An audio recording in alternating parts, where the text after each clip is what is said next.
Hello and welcome to a Wednesday. I hope we all had awesome days. I know here in the Midwest we're bracing for what is certain to be the apocalypse, heavy ice and snow and all that fun jazz that comes with living in Ohio. But tonight I want to talk a little bit about. It's a tough subject, as most of these probably will. Some of you, if I find you and if I feel like I'm pointing you out, quite honestly, it's with a purpose. I hope my words find you. I hope they make you think, and I hope they elicit not just thought, but action and reflection. And tonight, I'm going to talk about taking responsibility, and in this notion of taking responsibility, it's pretty difficult. And so much around us, as far as self-help and things of the like, we hear about a lot of authors and a lot of speakers and a lot of really smart people. It's always about finding your truth and speaking your truth and owning that truth. But a lot of times what they don't tell you is that sometimes that truth is pretty painful and it's pretty raw. And that's how this finding your truth and taking responsibility really starts to mesh. Because I think so much in our lives we strive to be happy and we want life to come easy, but if you live this life long enough, you know that's foolish to ever think that this life is ever going to be easy. And one of the things that can kind of make or murky the water is taking extreme ownership of your actions. And I don't know about you, and maybe it's a topic for a different day, and I certainly am not going to bore you with my past, but I can certainly tell you that finding my truth and finding what was real inside me was immensely painful. It brought out a lot of uncomfortable feelings, and it caused me to have a lot of uncomfortable conversations with not just myself, but family members and loved ones and relationships. And, I found that I was burning these bridges, and quite honestly, I was blaming a lot of people for it. So this idea of taking extreme ownership and owning this truth wasn't easy, because I don't care how you slice it, I really wasn't a very good fucking person. And deep down inside, I think there's always been great in me. There's always been generous and giving and thoughtful and mindful. But I was too hurt to ever allow anybody into that. I was trying to escape those feelings through any means possible, so I didn't have to feel those feelings. And I get asked a lot, and trust me when I say this, I do not have everything figured out. Trust me when I say that. I'm not trying to have everything figured out. If there's anything that I want to bring to life with all of this, is I want you to understand how fucking real I am. And how raw I am and how vulnerable I'm willing to be with you, because I hope that my words find you, because I know that I'm not the only person who has dealt and continues to deal with some of the things that creep up in this wild life. And when I finally sat and you'll hear me say, yes, get sick of yourself. I got so sick and tired of myself, I couldn't stand to even look at myself. Much less give you anything that I had, whether it be work-wise or profession-wise. And again, we'll touch on some of that. Some of that was a reason for a lot of my pain. But, you get to that point and it's just, you're heading towards that brick wall, that dead end, knowing that wall is never going to get out of your way. And the one thing that is always going to keep it there is not owning your shit, not taking extreme ownership of who you are. And at that time, I was very hurt. I was very lost. I was very afraid. I was very skeptical. I was cynical. I was jaded. I was all the things that you could possibly describe in one human to make them anxious, depressed, angry, in pain. And when I finally got so sick and tired of myself, it was time that I owned the truth. You see, I spent so much time trying to just fix everything. I wanted to fix everything. All I wanted was, I wanted to take all of my past and all the hurt and all the shame and all the guilt and all the stuff that I ever did to anybody, ever did to myself, ever attempted to do myself, and all I wanted to do is fix it and make it go away overnight. And how foolish am I to think that it's that easy? Because the truth be told, I spent the better part of 12 years destroying my life. I was on a slow train to a very early death. And quite frankly, I didn't care. Because at that time I thought, well, why does the world have any use for me anyway? Everything has become this fucking difficult. And the world's out to fucking get me, and no one's willing to give me a fucking chance. These were the cards I dealt, and I might as well just cash them in because I can't play with this hand. That's not how life works. And to think that I spent 12 years, the better part of 12 years, probably more than that, 12 years getting myself into this immense hole, whether it be financially, whether it be in relationships, whether it be self-loathing, depression, anxiety, all this stuff was pulling me down. I was falling into this abyss. But it was a slow descent. I want you to imagine the well, if you will, a well with a bucket, right? And then a big ass bucket to fit my ass in it. And slowly but surely, with every mistake, every mishap, every piece of self-loathing, every piece of financial irresponsibility, every single time I never got the chance, I never got the right person in my life, it was always somebody else's fault. Well, they didn't take a chance on me. They should have taken a chance on me. Why me? Why am I sad? I'm pathetic. I can't go on anymore. Over a decade.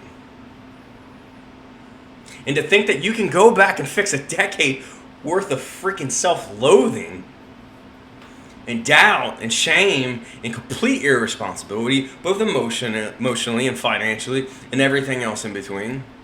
To think that you could turn around and fix that in one single decision is wild. It's stupid. It's irresponsible. It's fairy tale. And there's so many of us who have been down this road. We have found ourselves to be so jaded, so cynical, so hurt, so bothered, and we have spent so much of our time ignoring that pain. Instead of just starting slowly and finding the things that feed us, finding the things that drive us, falling in love with ourselves, falling in love with the idea that I may not have it now, but if I just continue to do something in the name of rightfulness, in the name of doing the next right thing, I can change my life. And there isn't a sum of money that anybody can give you today if you are self-doubting and hurting. And you don't have clarity in yourself. There's not a single lump sum of money that's going to fix that.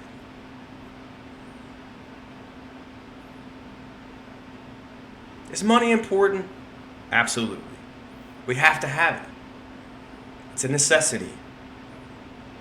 But it can't be our token to happiness. And there's a lot of miserable fucks in the world who make a whole hell of a lot more money than me. And I see a lot of people driving really nice cars, with a bunch of assholes behind the wheel. And I see a lot of empty houses. A lot of big, empty houses. With big budgets and big bank accounts, but that house is empty. It's missing love. It's missing happiness. It's missing solidarity. It's missing its foundation. That cement may be poured on the outside, but there is no cohesiveness in the nucleus of that home. But yet we want more. We want to look better for everybody, for all of everybody to see. And we have to take ownership. And the hardest thing that we can do is take extreme ownership of the things and find our truth when that truth is really, really fucking ugly. You know, and so many times, and I don't know if you can relate because I can certainly tell you my story, it was everybody else's fault. My family was out to get me, and they didn't know anything about me. I wanted nothing to do with you. You don't know me. I'm different than you. No, I was hurting, and they were wanting to love me. You see, because the people who love you the most know you the most. Your closest people know you. They know what makes you tick. They know what drives you. They know just by the mannerisms on your face, the expression on your face and your mannerisms. But it's everybody else's fault. They don't know me.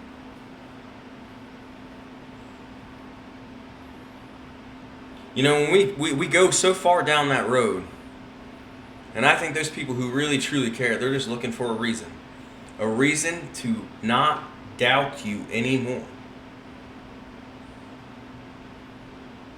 You know, life is about consistency. Anything that we do in this life, whether it's a weight loss program, whether it's a job or a career, or it's a relationship, consistency is key. You know, maybe there's some of you out there, but I'm very hard pressed to find that we just find somebody and on one date we just propose to them. And they say I do and we live happily ever after. That doesn't exist. If that does exist for you, you're a microcosm and I'm happy for you. But we go on dates and we have to show consistency. We have to show them, we have to gain trust. You know, we show up in the workplace, we have to do our job, do it correctly, show up, be consistent, be reliable, be competent. We have to do the same thing to right the wrongs. We have to do the same thing to get back on track. We have to do the same thing. The slow drop that we had in descending into that well, we have to then grab that rope and make the slow climb. And our arms are going to burn, and our legs are going to burn, and our hands are going to bleed. And it's going to be uncomfortable, and you're going to want to give up. And you're going to want to turn back because sitting at the bottom is comfortable. It's safe there. No one can bother me here. But meanwhile, all of your light is up there. And you're in the darkest pit of your own reality.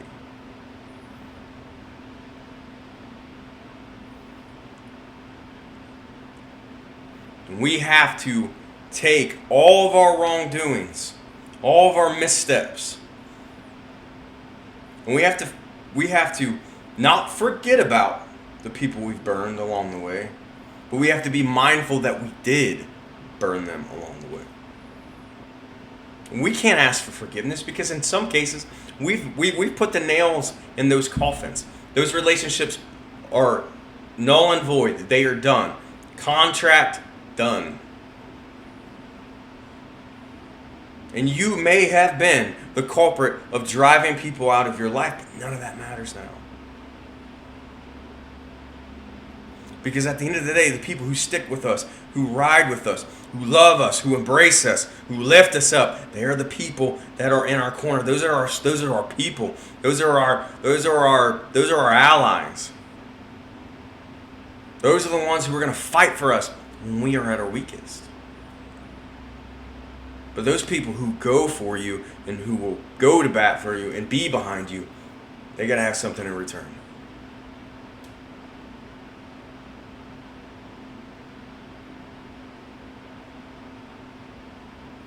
They have to have something in return. They got to see you show up. They've got to see you show up every day and do better for yourself. And continue to do better for yourself. And not fall back. We aren't going back down into the dark well. They want to see you climb. And when you get tired, they're going to put you right here.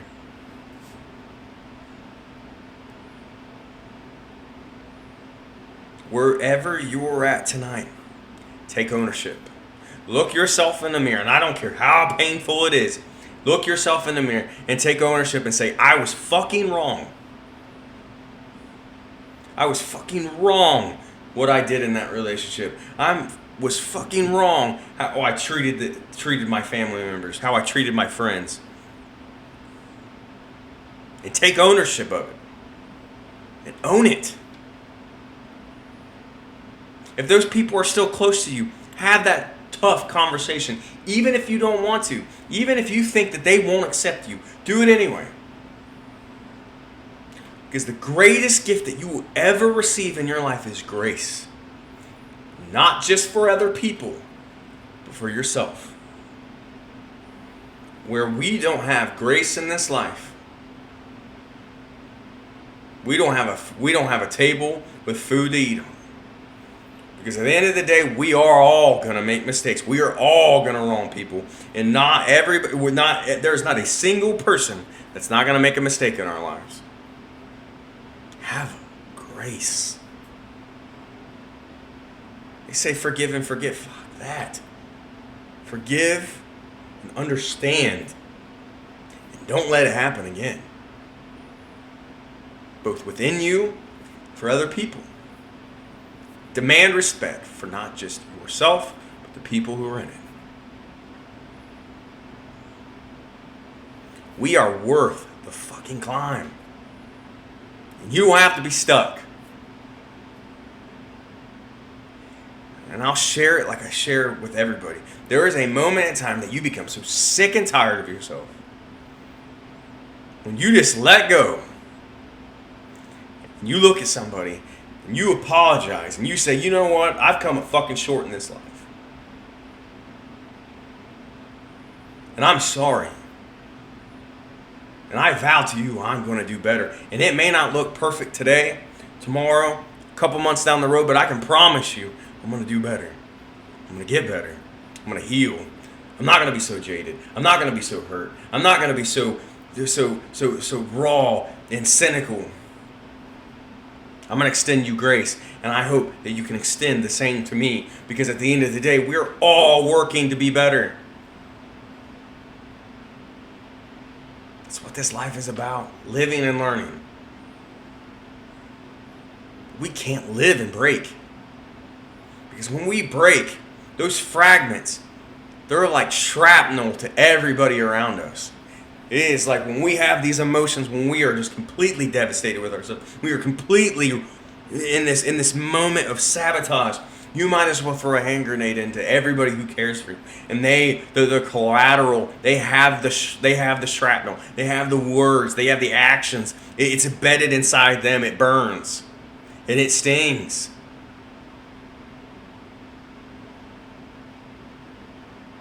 And we have to want to do better. We can do better.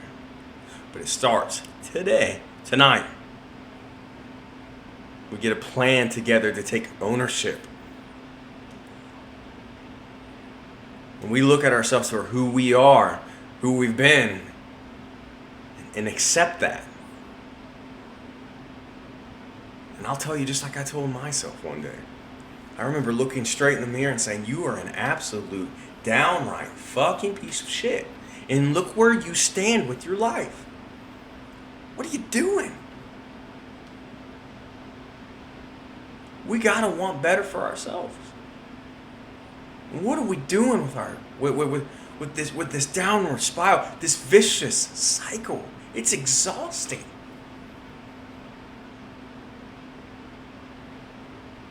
it is my hope that the ownership that you take in yourself spreads and people take notice to this new energy, this new frequency, this new light, this new aura. Because when you believe in yourself, your frequency, your aura, your light changes for everybody who has ever seen you and who will ever see you from this day forward. And you'll hear me say it over and over and over again. If you're a friend of mine, if you follow me on anything, put the world on notice of who you are. Because when you put the world on notice and you bring this light, you bring a standard. When you bring a standard, you put people on notice. When they have notice, they understand who you are and they understand the standard that you live by. And they know that I am not going to fuck with that, with his or hers standard. I wouldn't dare. That's called rising up. And think of the people who are hurting and who have hurt and are still hurting and who will eventually be hurt. The people we can impact. Let's take ownership together. I think this world needs a little bit more accountability. What do you think? I believe in you. I think today's the perfect day to start. Maybe you got to sleep on it. Maybe Thursday's a better start for you. Just know that you're loved. And this is your place, and I'm glad you're here. The world is better with you here. And if we got to do better, let's get better. First of all, let's understand and take ownership that we got to do better. Let's have the best night of our lives. I love you.